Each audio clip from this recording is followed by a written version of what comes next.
सभी दोस्तों को मेरा नमस्कार। मित्रों, आज से हम जो बात करेंगे वो करेंगे रीट की, स्पेशल रीट की साइंस के बारे में। और साइंस में रीट में जो सबसे पहला जो हमें टॉपिक दिया हुआ है, हम बात करेंगे साइंस की। और साइंस में जो हमें टॉपिक दिया हुआ है सबसे पहला वो है आपका सजीव व निर्जीव। मैं आपको बता दूं कि हम यहाँ पर 6 से लेकर के 10 तक की जितनी भी एनसीईआरटी और राजस्थान बोर्ड की जो किताबें हैं उनमें जो भी मैटर दिया हुआ है हम उसके बारे में चर्चा करेंगे। इससे बाहर हम कुछ भी नहीं लेकर के चलेंगे। लेकिन फिर भी यदि आपको लगता है कि कोई चीज एक्स्ट्रा पढ़ानी चाहिए या एक्स्ट्रा होनी चाहिए तो उसके बारे में आप बता सकते हैं कमेंट करके। देखिए, सजीव व निर्जीव। लेकिन सजीव व निर्जीव को पढ़ने से पहले हम जानेंगे कि साइंस शब्द या विज्ञान शब्द का अर्थ क्या है, विज्ञान की परिभाषा क्या है, विज्ञान की शाखाएं कौन कौन सी हैं, विज्ञान शब्द की उत्पत्ति कहां से हुई। क्योंकि यदि आप 6 से लेकर के 10 तक पढ़ते हो तो आपको ये सारी चीजें आनी चाहिए और एग्जाम में भी इनसे क्वेश्चन कई बार पूछा जा चुका है। तो देखिए, सबसे पहले हम लेकर के चलेंगे विज्ञान का अर्थ क्या है। तो देखिए, विज्ञान का जो अर्थ है या विज्ञान की जो उत्पत्ति है, अर्थ से मतलब विज्ञान की उत्पत्ति जो है वो 3 भाषाओं में मानी गई है। एक तो संस्कृत में, एक आपकी अंग्रेजी में और एक आपकी हिंदी में। आराम से समझा कर चलूंगा और कोशिश करूंगा कि जितनी जल्दी हो सके साइंस का अपना कोर्स समाप्त हो जाए। ठीक है, तो देखिए, एक संस्कृत में, एक अंग्रेजी में और एक हिंदी में। संस्कृत में विज्ञान शब्द का प्रयोग सबसे पहले ऋग्वेद में किया गया। कहां पर किया गया? ऋग्वेद में किया गया। ऋग्वेद में विज्ञान को कहा गया है विज्ञानम। क्या कहा गया भैया? विज्ञानम कहा गया है। विज्ञानम शब्द बना है वी प्लस ज्ञा प्लस ल्युट से मिलकर के। वी यहां पर क्या है? उपसर्ग है और ल्युट यहां पर क्या है? प्रत्यय है। और ज्ञा क्या है? यहां पर धातु। तो विज्ञानम शब्द मिलकर बना है वी प्लस ज्ञा प्लस ल्युट से मिलकर। आप जानते हो ज्ञा धातु है जिसका मतलब होता है ज्ञान, और वी का मतलब है विशेष प्रकार का ज्ञान।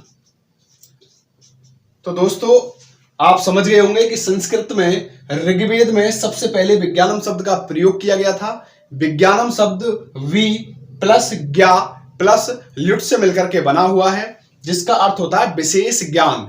विशेष ज्ञान से मतलब क्या होता है कि हम कहीं दुकान पर जूता खरीदने जाते हैं, केवल प्राइस पूछा, जूते को हाथ में नहीं लिया, इसका मतलब है हमने सतही ज्ञान प्राप्त किया। लेकिन जूते को हाथ में लेकर के यदि आप देख रहे हो कौन सी कंपनी है, क्या टैग है, क्या कुछ है, तो वो कहलाता है आंतरिक ज्ञान।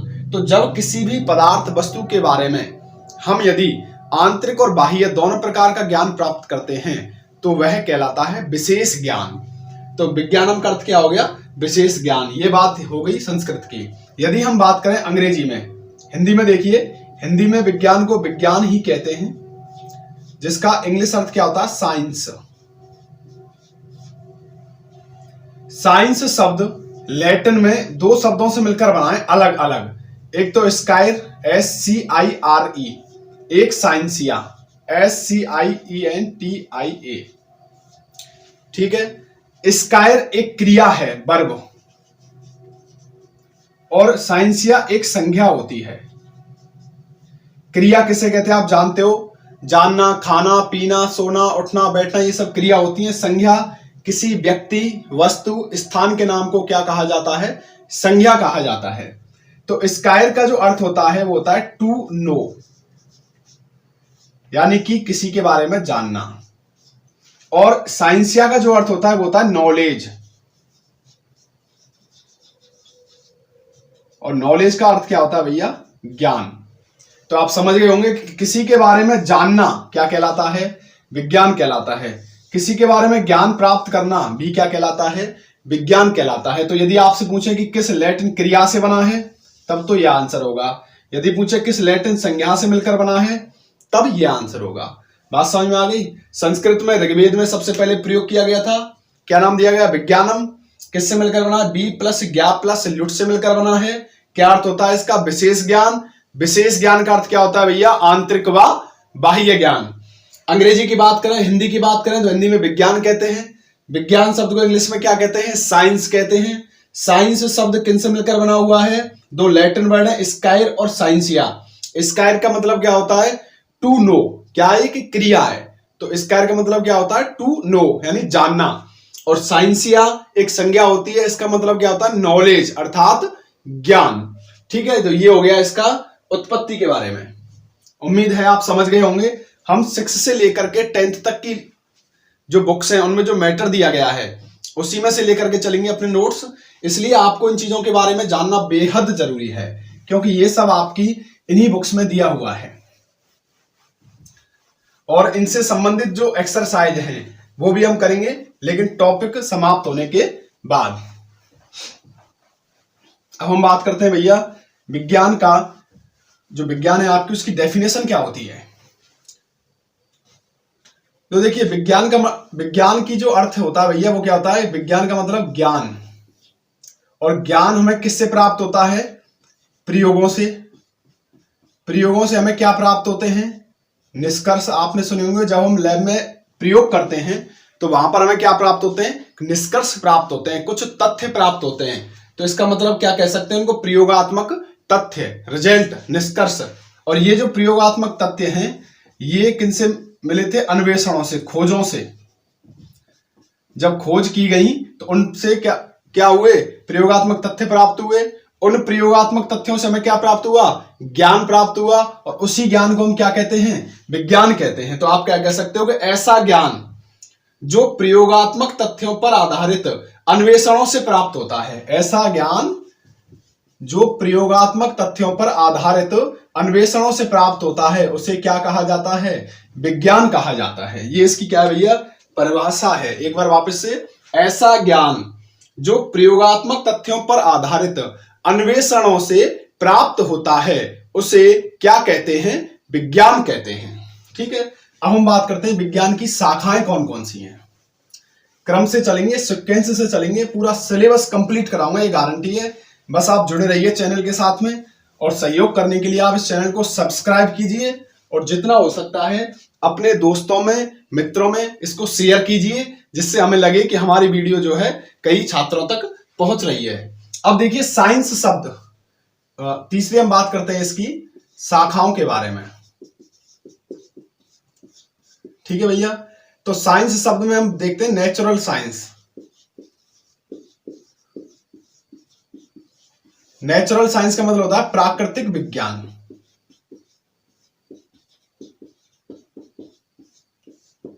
प्राकृतिक विज्ञान क्यों नाम दिया गया है? क्योंकि प्रकृति में सब कुछ है। सब कुछ से मतलब जीवित भी है और अजीवित भी है, भौतिक भी है और जीवन भी है, सजीव भी है और निर्जीव भी है। तो इसलिए साइंस को क्या नाम दिया? एक तरीके से नेचुरल साइंस। नेचुरल साइंस को अध्ययन के लिए कितने भागों में डिवाइड कर दिया गया? 2 भागों में। एक हो गई भैया फिजिकल साइंस,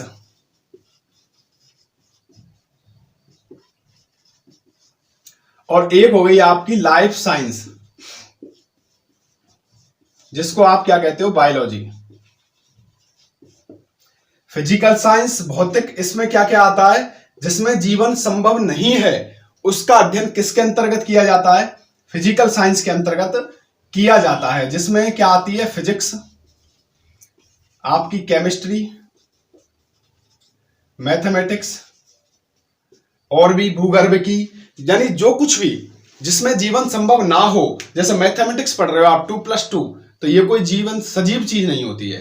ठीक है, केमिस्ट्री पढ़ रहे हो आप, केमिकल्स के बारे में पढ़ रहे हो, फिजिक्स में पढ़ रहे हो आप, तो ये सब कुछ क्या है? जिनमें जीवन नहीं है, तो ये किसके अंतर्गत आ रहा है? फिजिकल साइंस के अंतर्गत। और जिसमें जीवन है, लाइफ माने क्या हो गया? जीव, साइंस विज्ञान, तो जिसमें जीवन है वो किसके अंतर्गत आता है भैया? लाइफ साइंस या बायोलॉजी के अंतर्गत आता है। बायोलॉजी शब्द 2 शब्दों से मिलकर बना हुआ है, बायोस प्लस लोगोस। बायोस आप जानते हो क्या होता है? लाइफ। और लोगोस का मतलब क्या होता है? स्टडी। पहले भी हम ऊपर लिख चुके हैं। लाइफ का मतलब क्या होता है? जीवन या जैव। स्टडी का मतलब क्या होता है? अध्ययन। यानी कि जिसमें जीवन है उसका अध्ययन किसके अंतर्गत किया जाता है? बायोलॉजी के अंतर्गत किया जाता है। किसके अंतर्गत किया जाता है भैया? बायोलॉजी के अंतर्गत किया जाता है, चाहे वो पेड़ हो, पेड़ पौधे हो, चाहे वो जंतु हो। इनका अध्ययन जिसके अंतर्गत किया जा रहा है उस सब्जेक्ट को संयुक्त रूप से क्या कहा जाता है? बायोलॉजी कहा जाता है। आप जानते होंगे कि 1802 में लेमार्क और ट्रेविरेनस ने, लेमार्क और ट्रेविरेनस ने कौन सा शब्द दिया था? बायोलॉजी शब्द दिया था। कब दिया था? सन 1802 में। यदि आपसे एग्जाम में पूछ ले कि बायोलॉजी शब्द किसके द्वारा दिया गया था, लेमार्क व ट्रेविरेनस के द्वारा दिया गया था। किस सन में दिया गया? 1802 में दिया गया था। ठीक है, आगे हम चलते हैं। अब हम बात करते हैं बायोलॉजी जो सब्जेक्ट है या बायोलॉजी जो शाखा है, इसको आगे अध्ययन के लिए फिर से कितने भागों में बांट दिया गया? 2 भागों में बांट दिया गया। देखिए हम शुरू से लेकर के चल रहे हैं, इसलिए आपको लग रहा होगा, क्योंकि आप सभी लगभग ग्रेजुएट हैं और जिन्होंने ग्रेजुएशन कर रखी है तो उसके लिए ये चीजें बहुत ज्यादा नॉर्मल होती हैं, पहले से पढ़ी हुई हैं। तो इसलिए इसके बाद जो अपना टॉपिक स्टार्ट होगा वो स्टार्ट होगा सजीव और निर्जीव। लेकिन पहले हम इनको जानना बहुत ज्यादा जरूरी है, जिससे क्या है कि हमें सीक्वेंस पता रहे कि कहां से क्या कैसे आ सकता है, क्या पूछा जा सकता है। ठीक है, देखिए बायोलॉजी, तो बायोलॉजी को अध्ययन के लिए कितने भागों में बांट दिया गया भैया? 2 भागों में। एक बॉटनी और दूसरा जूलॉजी। एक तो बॉटनी और दूसरा जूलॉजी। बॉटनी शब्द जो है वो ग्रीक शब्दों से मिलकर बना हुआ है। किन से मिलकर बना हुआ है? ग्रीक शब्दों से। इसके लिए आप एक ट्रिक याद रखिए, घास चरेगा पशु। ठीक है, तो इसमें क्या आएगा? इनसे किससे मिलकर के बना हुआ है? बोटेन से मिलकर बना हुआ है। ठीक है, बोटेन शब्द जो है ये बना हुआ है बॉस्कीन से,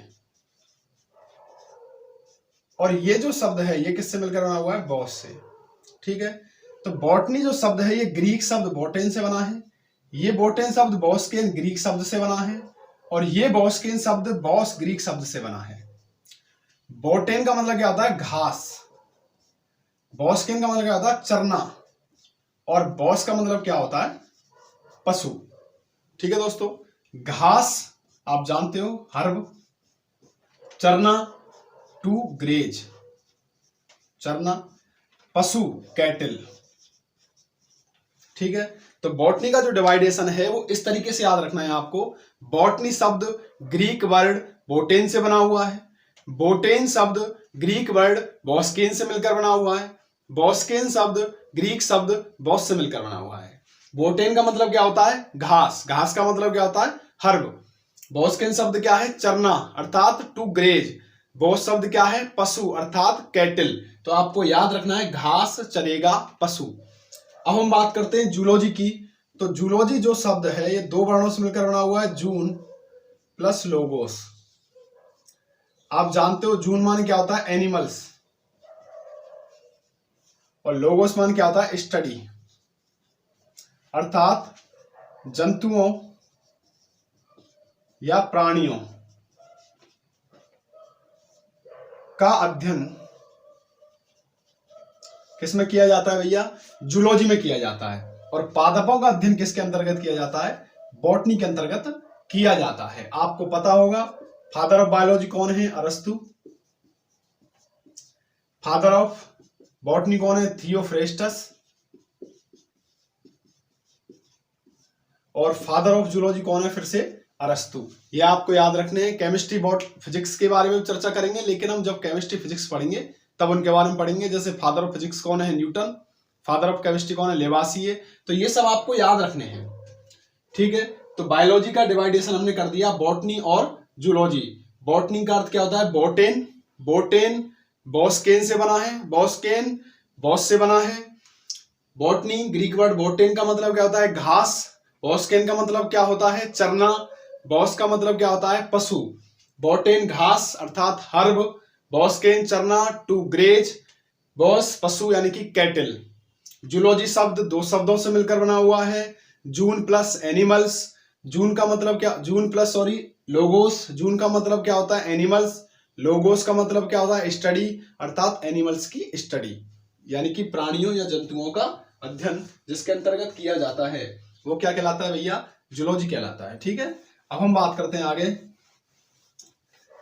दो आपको पढ़ने हैं, एक तो छांदोग्य उपनिषद और एक सुश्रुत संहिता। इनमें क्या दिया हुआ है बायोलॉजी के बारे में वो आपको देखना है, उसके बाद हम अपने टॉपिक पर आ जाएंगे। अंतिम चरण है इसका इंट्रोडक्शन का, ध्यान रखना। अगला है छांदोग्य उपनिषद।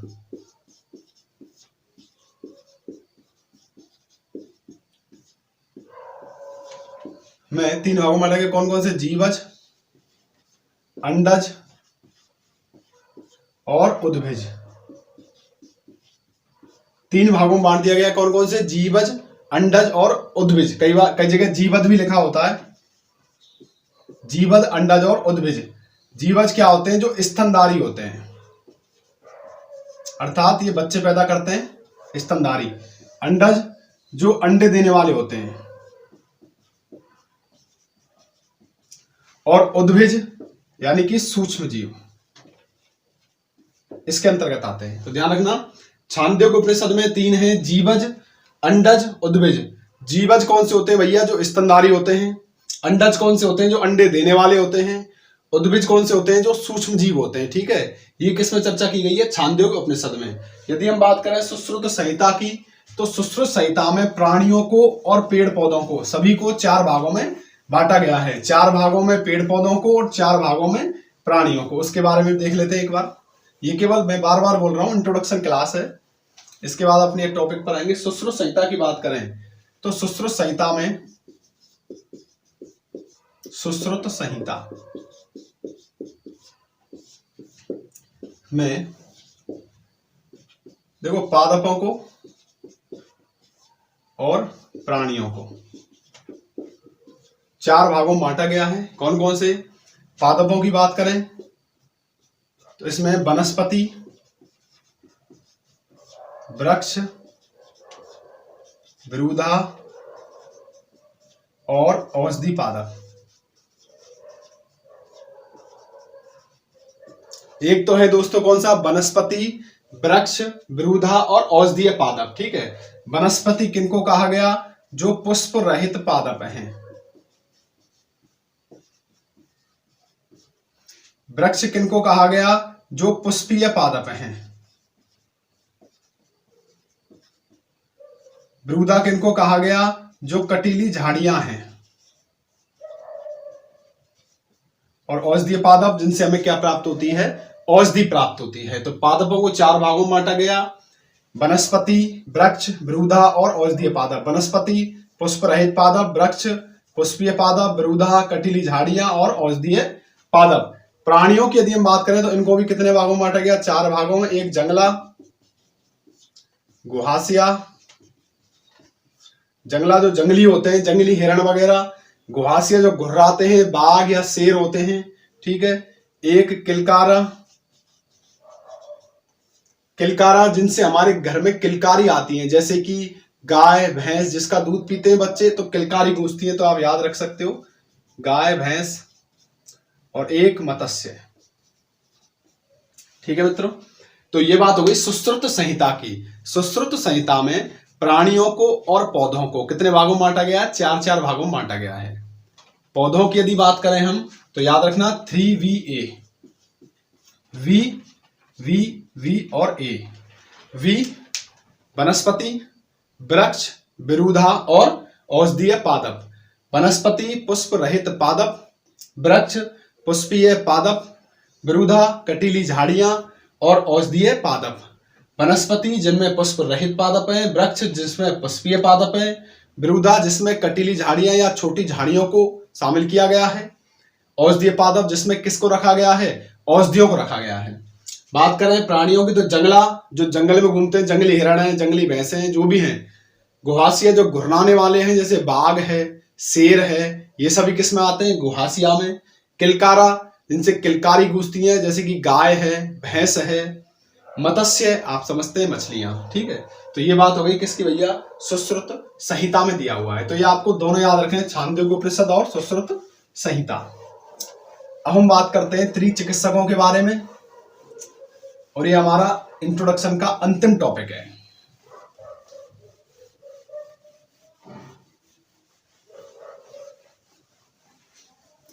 त्रिचिकित्सक कौन कौन से हैं अपने दोस्तों, एक तो हैं धन्वंतरी त्रिचिकित्सक,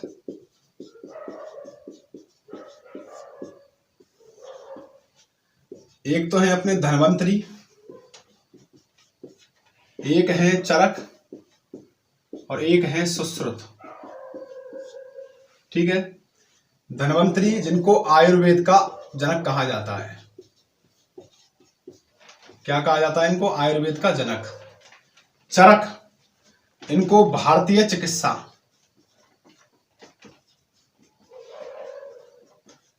का जनक कहा जाता है। किसको, चरक को। चरक के अनुसार किसी भी व्यक्ति में बीमारी तभी होती है जब उसका वात, पित्त और कफ का सामंजस्य गड़बड़ा जाता है। यानी कि वात, पित्त और कफ जब तीनों सामंजस्य में नहीं होते हैं तब ही कोई व्यक्ति क्या होता है भैया, बीमार होता है। ये किसने कहा था, चरक ने। और यदि आपको मैं बताऊं, हालांकि आप साइंस के स्टूडेंट हैं, लेकिन फिर भी यदि मैं आपको बताऊं कि कोई भी व्यक्ति बीमार होता है तो उसको जरूरी नहीं कि वही गोली सूट करे या उसी दवाई से उसका इलाज ठीक हो जिससे किसी दूसरे का इलाज हुआ हो। क्यों, क्योंकि सभी का वात, पित्त और कफ अलग अलग होता है। तो जिसका वात, पित्त, कफ है उसी के अनुसार क्या ली जाती हैं, दवाइयां ली जाती हैं। सुश्रुत किसके जनक है भैया, शल्य चिकित्सा के जनक है। शल्य चिकित्सा या प्लास्टिक सर्जरी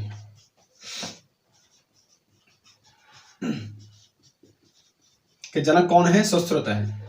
इन्होंने सबसे पहले किसकी सर्जरी की थी, नाक की सर्जरी की थी, ध्यान रखना। धन्वंतरी आयुर्वेद के जनक है, चरक भारतीय चिकित्सा के जनक है। वात, पित्त और कफ में सामंजस्य गड़बड़ाने पर क्या होती है, बीमारी होती है। सुश्रुत किसके जनक है, शल्य चिकित्सा या प्लास्टिक सर्जरी के जनक हैं। ये इन्होंने सबसे पहले किसकी सर्जरी की थी, नाक की सर्जरी की थी। और यदि हम बात करें कि चिकित्सा के जनक किनको माना जाता है विश्व में, तो हिप्पोक्रेटस को माना जाता है। और ये कहां के रहने वाले हैं, यूनान के। यूनान में कौन नामक शहर है वहां के हैं। तो त्रिचिकित्सकों के बारे में आप जान गए, धन्वंतरी, चरक और सुश्रुत। आइए हम बात करते हैं डिटेल में कि सबसे पहले हमने क्या पढ़ा, विज्ञान की उत्पत्ति, संस्कृत में, अंग्रेजी में और हिंदी में। इसके बाद हमने पढ़ी विज्ञान की परिभाषा, ऐसा ज्ञान जो किस पर है, प्रयोगात्मक तथ्यों पर आधारित अन्वेषणों से प्राप्त होता है। इसके बाद हमने पढ़ी शाखाएं, तो नेचुरल साइंस की दो शाखाएं, फिजिकल साइंस और लाइफ साइंस। फिजिकल साइंस में physics, chemistry, mathematics, life science में बायोलॉजी, जूलॉजी और बॉटनी। बॉटनी 3 शब्दों से घास चरेगा पशु, बॉटेन, बॉस्केन, बॉस, जूलॉजी जून प्लस एनिमल्स से, ठीक है। इसके बाद हमने छांदोग्य उपनिषद। छांदोग्य उपनिषद में 3 होते हैं, कौन कौन से, एक तो जीवज, अंडज, उद्भिज। जीवज बच्चे देने वाले, अंडज अंडे देने वाले और उद्भिज सूक्ष्म जीव। इसके बाद किसकी बात की हमने, सुश्रुत संहिता में 4 होते हैं, कौन कौन से, एक तो पादपों की बात करें तो वनस्पति, वृक्ष, विरुधा और औषधि पादप। वनस्पति पुष्प रहित पादप, वृक्ष पुष्पी पादप, विरुधा जिनसे हम क्या प्राप्त करते हैं, कटीली झाड़ियां, और औषधि जिनसे हमें औषधि प्राप्त होती हैं। बात करें प्राणियों की तो जंगला, गुहासिया और किलकारा, मत्स्य। जंगला जंगली, हिरण, गुहासिया घुर्राने वाले, बाघ या शेर, और किलकारा गाय या भैंस, और मत्स्य, ठीक है। इसके बाद त्रिचिकित्सकों की बात की हमने, कौन कौन से अपने, एक तो होता है कौन सा, धन्वंतरी, एक होते हैं अपने सुश्रुत, एक होते हैं चरक। धन्वंतरी किसके जनक हैं, आयुर्वेद के जनक हैं। चरक किसके जनक हैं, चरक होते हैं किसके, भारतीय चिकित्सा के जनक। और यदि विश्व स्तर पर देखें तो किसको माना जाता है, हिप्पोक्रेटस को चिकित्सा का जनक कहा जाता है। और एक हो गए अपने सुश्रुत, किसके जनक है, शल्य चिकित्सा के जनक है। इन्होंने सर्जरी का जनक भी कहा जाता है इनको, प्लास्टिक सर्जरी का। इन्होंने सबसे पहले किसकी सर्जरी की थी, नाक की सर्जरी की थी। तो दोस्तों यदि आपको हमारी क्लास बेहतर लगी हो, आपको लग रहा है कि हमारा प्रयास ठीक है, फर्स्ट क्लास है आज रीड की, इसके बाद अपनी अगली क्लास स्टार्ट हो जाएंगी, तो आप जुड़े रहिए, चैनल को सब्सक्राइब कीजिए, लाइक कीजिए, शेयर कीजिए, अपने दोस्तों को अधिक से अधिक जोड़िए, जिससे अधिक लोग जुड़ेंगे तो हमें भी पढ़ाने में बहुत ज़्यादा आनंद आएगा। इसके अलावा हम जल्दी ही इसकी लाइव क्लास भी शुरू करेंगे, जिससे आप भी अपनी प्रॉब्लम्स बता सकें, फिर भी यदि किसी को समस्या हो तो आप पर्सनल कमेंट्स करके बता सकते हैं कि इस टॉपिक को वापस रिवाइज करें या इसके बारे में ज़्यादा पढ़ाएं, धीरे बोलें, तेज बोलें, इस प्रकार से, जिस प्रकार से, जैसे भी आपको लगता है आप अपनी समस्या और समाधान दोनों मुझे व्हाट्सएप के जरिए बता सकते हैं।